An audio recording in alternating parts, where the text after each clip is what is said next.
রাজ্যের সাউথ কলকাতা ল কলেজে এক ছাত্রীকে গণধর্ষণের ঘটনার সপ্তাহ দুয়েকের মধ্যেই এবার আইআইএম জোকায় বয়েজ হোস্টেলে দ্বিতীয় বর্ষের ছাত্রের বিরুদ্ধে এক ছাত্রীকে ধর্ষণের অভিযোগ উঠল। নির্যাতিতার অভিযোগ কাউন্সেলিংয়ের নাম করে তাকে ডাকা হয়, অন্য কাজে দরকার আছে বলে বয়েজ হোস্টেলে নিয়ে গিয়ে খাবার খেতে দেওয়া হয় তাকে। তিনি আচ্ছন্ন হয়ে পড়লে তার উপর নির্যাতন করা হয়। জ্ঞান ফিরলে নির্যাতিতা দেখেন তিনি বয়েজ হোস্টেলে পড়ে আছেন। এরপর তিনি গিয়ে ঠাকুরপুকুর থানায় অভিযোগ দায়ের করেন। তবে ভিজিটার্স বুকে তাকে সই করতে দেওয়া হয়নি। ধর্ষণে বাধা দেওয়ার চেষ্টা করলে মারধর করা হয় বলে অভিযোগ। অভিযুক্তকে গ্রেফতার করেছে হরিদেবপুর থানা। আজই তাকে আদালতে তোলা হবে। হস্টেলের গেটে নিরাপত্তা রক্ষী থাকে? হ্যাঁ থাকে।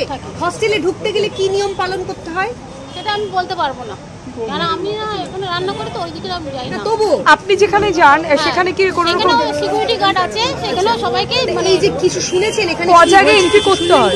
না, আমাকে ওখানে দুই জায়গায় এন্ট্রি করতে হয়। মানে এখানে করতে হয় আবার ভেতরে কি? আপনার কি কোনো পরিচয় রান্না করতে দেওয়া হয়েছে? না আমি বাইরের লোকজন কি এখানে ঢুকতে পারে এরকম সচরাচর? না পারে না। কোনো পরিচয়পত্র দেওয়া আছে? সব দেওয়া আছে। আপনার আইআইএম এর কোনো একটা পরিচয়পত্র আছে তাই তো? সেটা দেখে আপনাকে প্রবেশ করতে হবে। আচ্ছা, কোনো ভিজিটার আপনার সঙ্গে যদি কেউ আসে তার ক্ষেত্রে কি নিয়ম? তাকেও নাম লিখতে হবে এখানে। আচ্ছা, নাম লিখে তাকে। আচ্ছা, ধরুন কোনো ভিজিটার যদি হস্টেলে কারোর সঙ্গে দেখা করতে চায় তাহলে কি করতে হবে? মানে ক্যাম্পাসে বা হস্টেলের রুমে ঢুকতে গেলে কি নিয়ম রয়েছে? মানে সেখানে নিয়ম রয়েছে এখানে ওনাদের আগে এন্ট্রি করতে হবে, সেখানে গিয়েও এন্ট্রি করতে হবে। আচ্ছা, দিয়ে সব ডিটেইলস দিতে হবে, দিয়ে তাহলে কি হস্টেলের রুমে ঢুকে যাওয়া যাবে? না। তাহলে কত দূর যাওয়া যাবে?